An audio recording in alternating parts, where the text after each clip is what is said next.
The Odyssey by Homer, translated by Samuel Butler, Book 18. Now there came a certain common tramp who used to go begging all over the city of Ithaca, and was notorious as an incorrigible glutton and drunkard.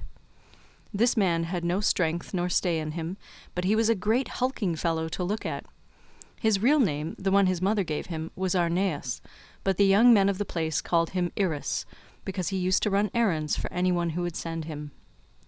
As soon as he came, he began to insult Ulysses, and to try and drive him out of his own house. "Be off, old man," he cried, "from the doorway, or you shall be dragged out neck and heels.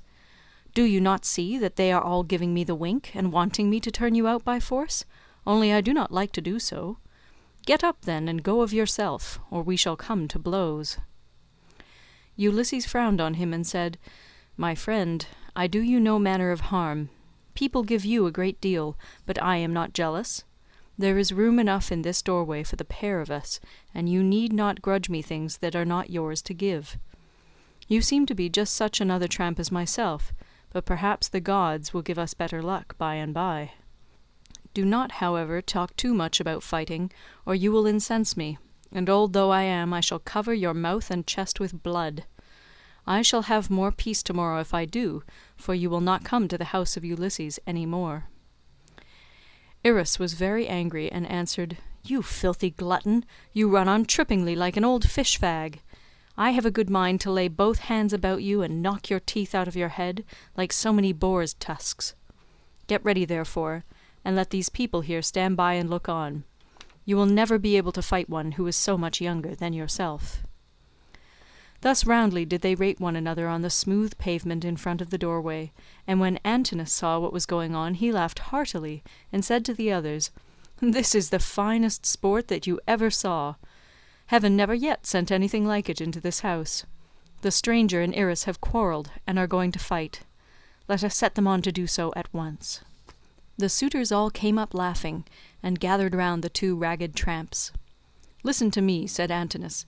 "There are some goats' paunches down at the fire, which we have filled with blood and fat, and set aside for supper. He who is victorious, and proves himself to be the better man, shall have his pick of the lot. He shall be free of our table, and we will not allow any other beggar about the house at all." The others all agreed, but Ulysses, to throw them off the scent, said, "Sirs, an old man like myself, worn out with suffering, cannot hold his own against a young one. But my irrepressible belly urges me on, though I know it can only end in my getting a drubbing. You must swear, however, that none of you will give me a foul blow to favour Irus, and secure him the victory." They swore as he told them, and when they had completed their oath, Telemachus put in a word and said, "Stranger, if you have a mind to settle with this fellow, you need not be afraid of any one here. Whoever strikes you will have to fight more than one. I am host, and the other chiefs, Antinous and Eurymachus, both of them men of understanding, are of the same mind as I am." Every one assented, and Ulysses girded his old rags about his loins, thus baring his stalwart thighs, his broad chest and shoulders, and his mighty arms. But Minerva came up to him and made his limbs even stronger still. The suitors were beyond measure astonished, and one would turn towards his neighbour, saying, "This stranger has brought such a thigh out of his old rags that there will soon be nothing left of Irus."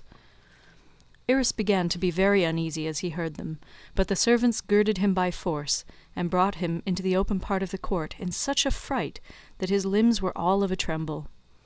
Antinous scolded him and said, "You swaggering bully, you ought never to have been born at all if you are afraid of such an old, broken-down creature as this tramp is.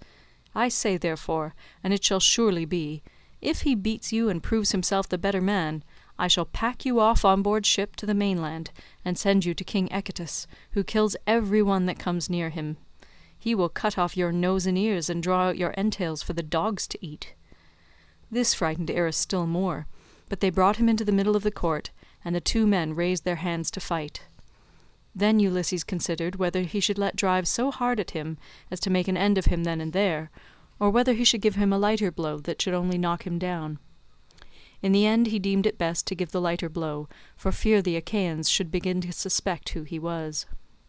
Then they began to fight, and Irus hit Ulysses on the right shoulder, but Ulysses gave Irus a blow on the neck under the ear that broke in the bones of his skull, and the blood came gushing out of his mouth.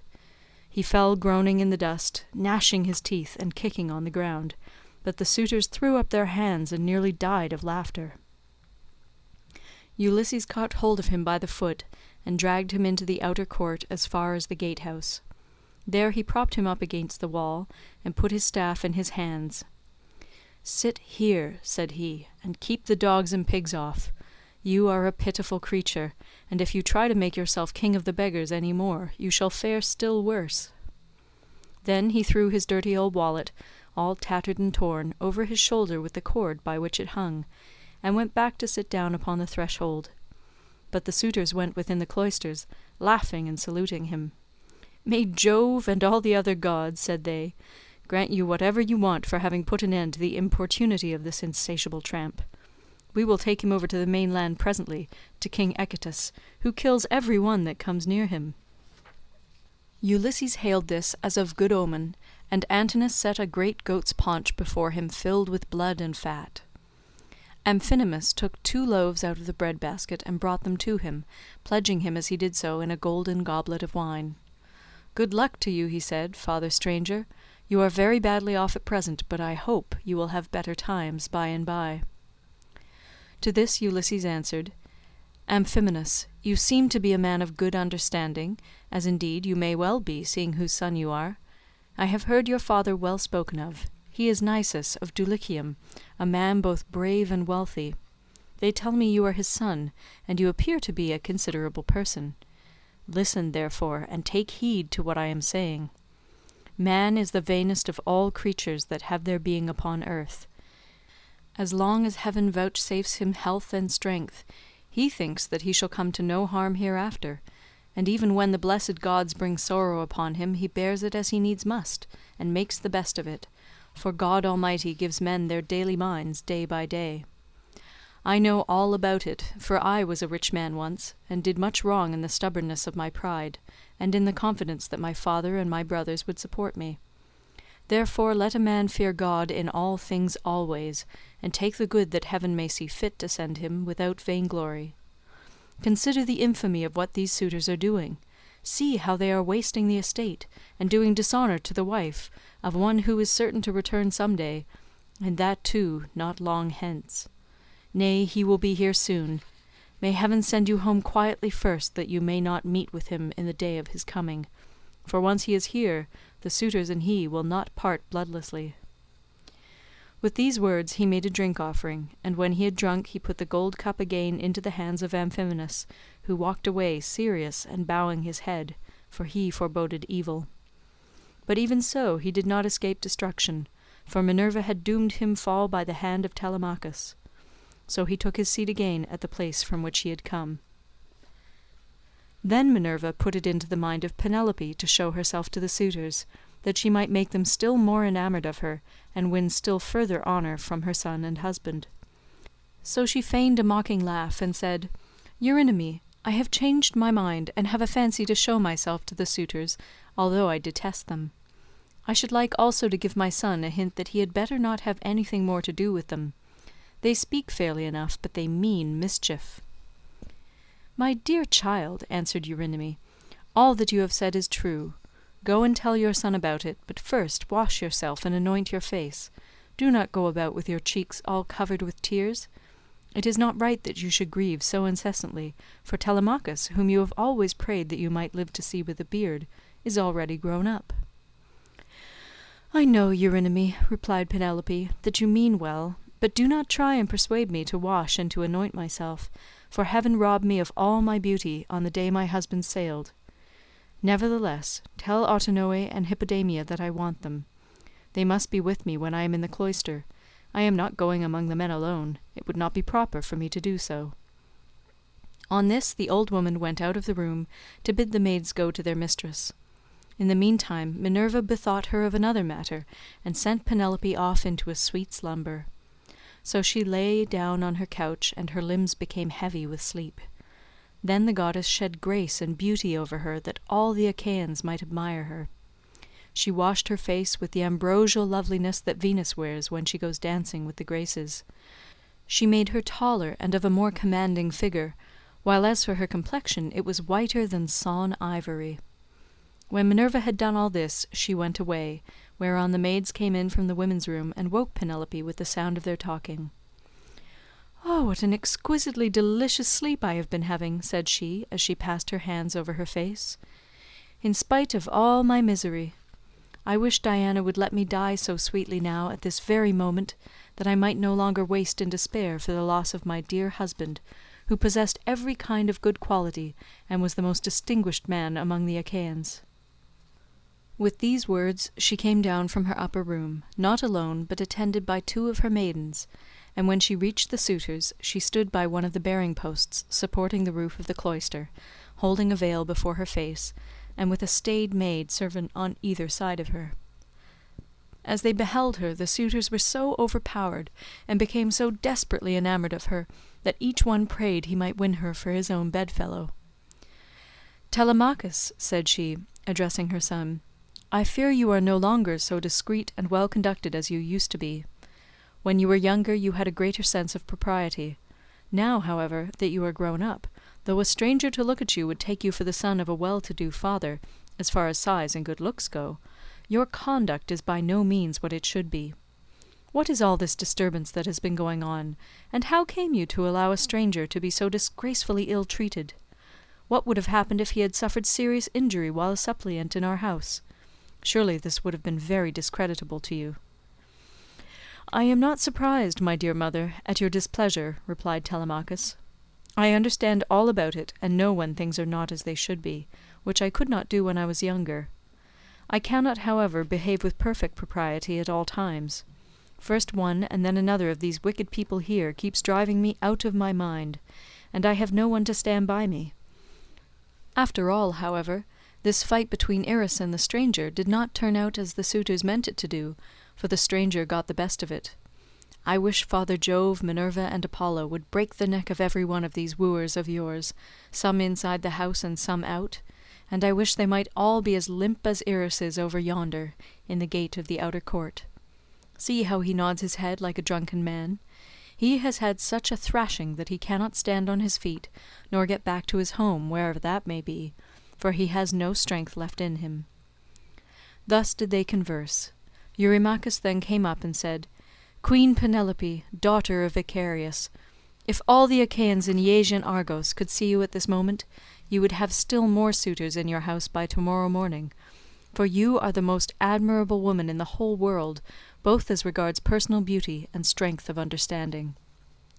To this Penelope replied, "Eurymachus, heaven robbed me of all my beauty, whether of face or figure, when the Argives set sail for Troy, and my dear husband with them. If he were to return and look after my affairs, I should both be more respected and show a better presence to the world. As it is, I am oppressed with care, and with the afflictions which heaven has seen fit to heap upon me. My husband foresaw it all, and when he was leaving home he took my right wrist in his hand. 'Wife,' he said, 'we shall not all of us come home safe from Troy, for the Trojans fight well both with bow and spear. They are excellent also at fighting from chariots, and nothing decides the issue of a fight sooner than this. I know not, therefore, whether heaven will send me back to you, or whether I may not fall over there at Troy. In the meantime do you look after things here, take care of my father and mother as at present, and even more so during my absence, but when you see our son growing a beard, then marry whom you will, and leave this your present home.' This is what he said, and now it is all coming true. A night will come when I shall have to yield myself to a marriage which I detest, for Jove has taken from me all hope of happiness. This further grief, moreover, cuts me to the very heart. You suitors are not wooing me after the custom of my country. When men are courting a woman who they think will be a good wife to them, and who is of noble birth, and when they are each trying to win her for himself, they usually bring oxen and sheep to feast the friends of the lady, and they make her magnificent presents, instead of eating up other people's property without paying for it." This was what she said, and Ulysses was glad when he heard her trying to get presents out of the suitors, and flattering them with fair words, which he knew she did not mean. Then Antinous said, "Queen Penelope, daughter of Icarius, Take as many presents as you please from any one who will give them to you. It is not well to refuse a present. But we will not go about our business, nor stir from where we are, till you have married the best man among us, whoever he may be." The others applauded what Antinous had said, and each one sent his servant to bring his present. Antinous' man returned with a large and lovely dress, most exquisitely embroidered. It had 12 beautifully made brooch pins of pure gold with which to fasten it. Eurymachus immediately brought her a magnificent chain of gold and amber beads that gleamed like sunlight. Eurydamas's 2 men returned with some earrings fashioned into 3 brilliant pendants, which glistened most beautifully, while King Pisander, son of Polyctor, gave her a necklace of the rarest workmanship, and every one else brought her a beautiful present of some kind. Then the queen went back to her room upstairs, and her maids brought the presents after her. Meanwhile the suitors took to singing and dancing, and stayed till evening came. They danced and sang till it grew dark. Then they brought in 3 braziers to give light, and piled them up with chopped firewood very old and dry, and they lit torches from them, which the maids held up in turn and turn about. Then Ulysses said, "Maids, servants of Ulysses, who has so long been absent, go to the queen inside the house. Sit with her and amuse her, or spin and pick wool. I will hold the light for all these people. They may stay till morning, but shall not beat me, for I can stand a great deal." The maids looked at one another and laughed, while pretty Melantho began to gibe at him contemptuously. She was daughter to Dolius, but had been brought up by Penelope, who used to give her toys to play with, and looked after her when she was a child. But in spite of all this, she showed no consideration for the sorrows of her mistress, and used to misconduct herself with Eurymachus, with whom she was in love. "Poor wretch," said she, "are you gone clean out of your mind? Go and sleep in some smithy or place of public gossips, instead of chattering here. Are you not ashamed of opening your mouth before your betters? So many of them too. Has the wine been getting into your head, or do you always babble in this way? You seem to have lost your wits because you beat the tramp Irus. Take care that a better man than he does not come and cudgel you about the head till he pack you bleeding out of the house." "Vixen," replied Ulysses, scowling at her, "I will go and tell Telemachus what you have been saying, and he will have you torn limb from limb." With these words he scared the women, and they went off into the body of the house. They trembled all over, for they thought he would do as he said. But Ulysses took his stand near the burning braziers, holding up torches and looking at the people, brooding the while on things that should surely come to pass. But Minerva would not let the suitors for one moment cease their insolence, for she wanted Ulysses to become even more bitter against them. She therefore sent Eurymachus, son of Polyphemus, on to gibe at him, which made the others laugh. "Listen to me," said he, "you suitors of Queen Penelope, that I may speak even as I am minded. It is not for nothing that this man has come to the house of Ulysses. I believe the light has not been coming from the torches, but from his own head, for his hair is all gone, every bit of it." Then, turning to Ulysses, he said, "Stranger, will you work as a servant if I send you to the wolds and see that you are well paid? Can you build a stone fence or plant trees? I will have you fed all the year round, and will find you in shoes and clothing. Will you go then? Not you, for you have got into bad ways and do not want to work. You had rather fill your belly by going round the country begging."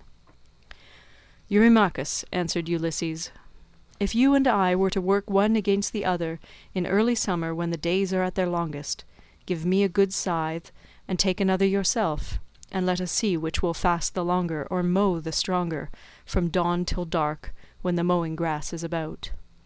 Or if you will plough against me, let us each take a yoke of tawny oxen, well mated and of great strength and endurance.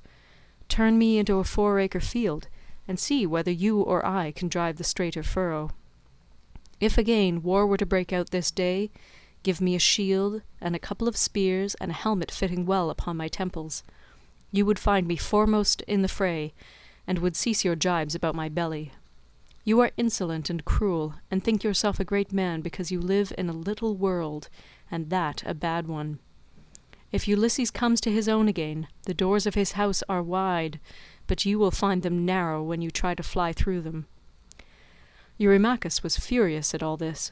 He scowled at him and cried, "You wretch! I will soon pay you out for daring to say such things to me, and in public too.